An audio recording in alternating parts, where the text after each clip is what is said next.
Hello and welcome to my review of Jude the Obscure by Thomas Hardy, which I read along with Matthew of Maybe Book Club. I will leave a link to his video in the show notes below. Jude the Obscure is divided into 6 parts, and each part is set in a particular area of Wessex, Hardy's fictional landscape, but which is based on the southwest of England. Here is a map showing the location of Wessex.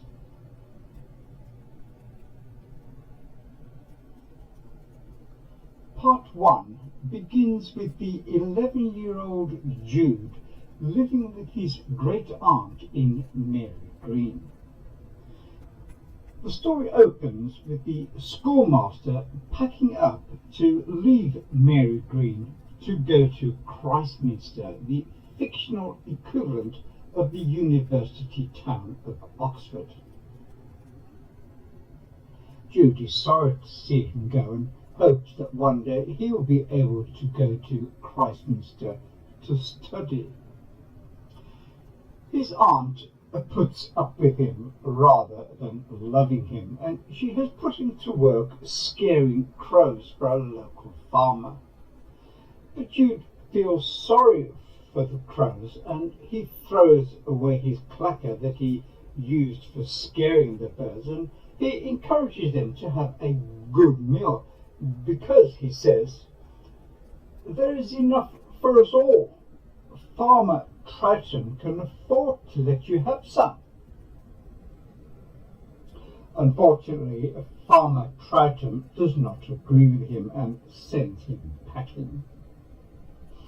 Jude then helps his aunt to deliver bread, but while he is driving his horse and cart, he reads and dreams about going to Christminster. The years pass, and when he is 19, one day as he is walking along a country lane, talking to himself, a particular part of a pig hits him in the ear, having been thrown at him by a certain young lady called Arabella, who has set her sights on him.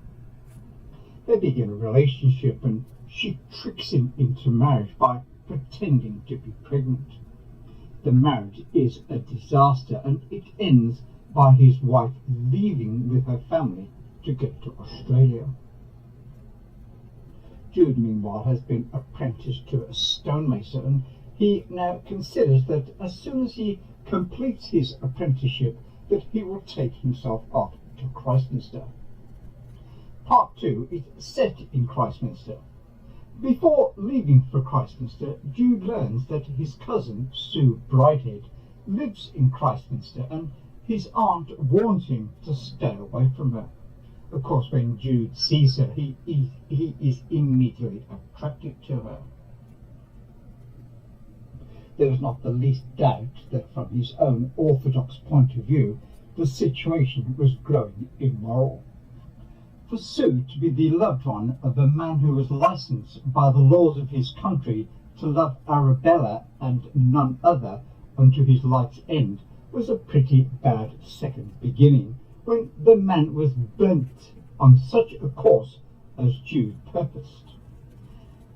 This conviction was so real with him that one day when, as was frequent, he was at work in a neighbouring village church alone, he felt it to be his duty to pray against his weakness. But much as he wished to be an exemplar in these things, he could not get on. It was quite impossible, he found, to ask to be delivered from temptation when your heart's desire was to be tempted unto 70 times 7. In chapter 1 of part 2, Hardy inserts several quotations which are not attributed. My copy is from 1895, so there are no notes. I assume that Hardy is quoting from such men as Newman, Pusey, Ward, and Kibble, noted Oxford Tractarians. On page 118 of my copy, he writes this: "Why must you leave Christminster? he said regretfully. How can you do otherwise than cling to a city in whose history such men as Newman, Pusey, Ward, Keble loom so large? This proves that Hardy based Christminster on Oxford. On page 131, Hardy writes, "It is a unique centre of thought and religion, the intellectual and spiritual granary of this country," which could only refer to Oxford University. Unfortunately for Jude, he is not able to take advantage of the intellectual life of the university when he realises that the advice he receives from a university professor to stick to his trade if he wants a successful life is all too true. He also thinks that his love for Sue is also doomed to failure. Deprived of the objects of both intellect and emotion, he could not proceed to his work. Disillusioned intellectually and emotionally, he heads back to his aunt, feeling the hell of conscious failure, both in ambition and in love. I'm impressed with the psychological truth of Hardy's descriptions of Jude's feelings, having experienced similar feelings myself. Part 3 is set in Malchester, where Sue has gone to study to become a teacher, aided by Mr. Phillotson, Jude's erstwhile teacher. When Jude meets up with Sue in Malchester, she tells him that she is engaged to be married to Phillotson, and she tells Jude that he mustn't love her. The next day, she writes to Jude the following: "If you want to love me, Jude, you may. I don't mind at all, and I'll never say again that you mustn't." But Hardy is quick to point out, yet Jude was in danger of attaching more meaning to Sue's impulsive note than it was really intended to bear. In other words, there is no indication that Sue loves Jude. Then a shocking thing happens, and to appreciate how shocking this is, you need to put yourself into the mindset of the late Victorian period and to understand their moral and religious sensibilities. Sue meets up with Jude for a walk, and they end up spending the night at an inn. However, it is entirely innocent, but this is not how it is viewed at the training school where she is studying, and she is confined to her room for a week. However, she escapes through a window, crosses a stream, and goes and spends the night in Jude's room. She removes all her clothes and puts on some of Jude's clothes. Again, nothing of a sexual nature occurs, but this is viewed as scandalous behaviour, and she is expelled from the training school. She goes to stay with a friend, and Jude meets up with Arabella, who has returned from Australia, having entered into a bigamous marriage while she was out there. She and Jude spend the night together at an inn, but she returns to her Australian husband when he pursues her to England. Sue then marries Phillotson, but it is not a success, partly because she is physically repelled by him, and partly because she is actually in love with Jude. This is an emotionally fraught story, but it is not gloomy. Hardy handles the psychological aspects of the characters expertly and gives them both depth and liveliness, so you come to be invested in their emotional difficulties. Part 4 is set in Shaston, where Sue is living with Phillotson, her husband, but they are sleeping in separate rooms, and in fact Sue has asked Phillotson to let her go and live with her lover. One evening, Phillotson absent-mindedly enters Sue's bedroom, and she is so aghast that she leaps out of the window, which I thought was a bit of an overreaction on her part, but she's that kind of a girl. Phillotson concludes, now, when a woman jumps out of a window without caring whether she breaks her neck or no, she's not to be mistaken.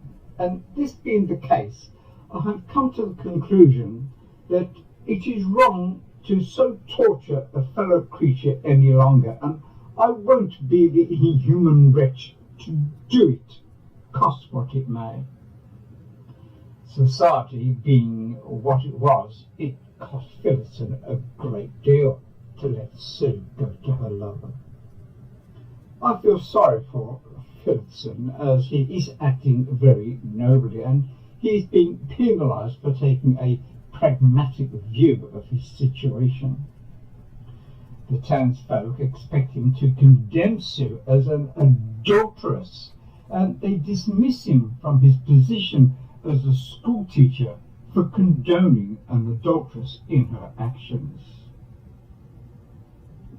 I don't feel sorry for Jude. It's a case of choices and consequences. Although I do sympathise with his frustration over Sue's emotional wavering. He was expecting to enter immediately into a love affair at the Temperance Hotel where he had booked a single room, but she refuses and makes him wait. I know what that feels like. I thought part 4 was brilliantly written. Part 5 is set in Old Brickham and elsewhere. Here we are introduced to the strangest little boy in all fiction, Little Father Time. He is Jude and Arabella's child, who was born in Australia unbeknown to Jude. Now he is gloomy. His whole outlook on life is of one who is deeply depressed. He wasn't even given a proper name. Sue asks him, "But what were you christened?" "I never was." "Why was that?" "Because if I died in damnation, 'twould save the expense of a Christian funeral," which I think is tragically hilarious. Later, he warns Sue and Jude, "If I were you, Mother, I wouldn't marry Father." In this part, Hardy skillfully weaves the strands of the emotional connection between Sue and Jude without exactly revealing the nature of their relationship. He leaves us in the dark as to whether they have married or not, and this doubt also has repercussions on Jude's ability to follow his profession. In part 6, which is set back in Christminster, by which time they have 2 other children and 1 on the way, it is finally revealed that in fact they have not married. This part of the story is extremely tragic and heartbreaking. I find the actions of Little Father Time perplexing, not in respect of himself. His actions are understandable considering his morbid temperament, but why and how he could bring himself to do what he did to his half-siblings is beyond me. His suicide note is tellingly brief and poignant, done because we are too many. This event is the catalyst that drives Sue back to Phillipson and enables Arabella to get back Jude. This following remark by a neighbour of Sue sums up the situation of both couples.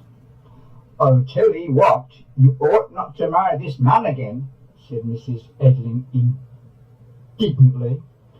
"You are in love with t'other still." This is a powerful, compelling, masterfully told novel written by an author writing at the height of his powers. I highly recommend this superb novel, and my rating is, of course, A. And now, here's a quick recap, and I'll be back soon with another BookTube video.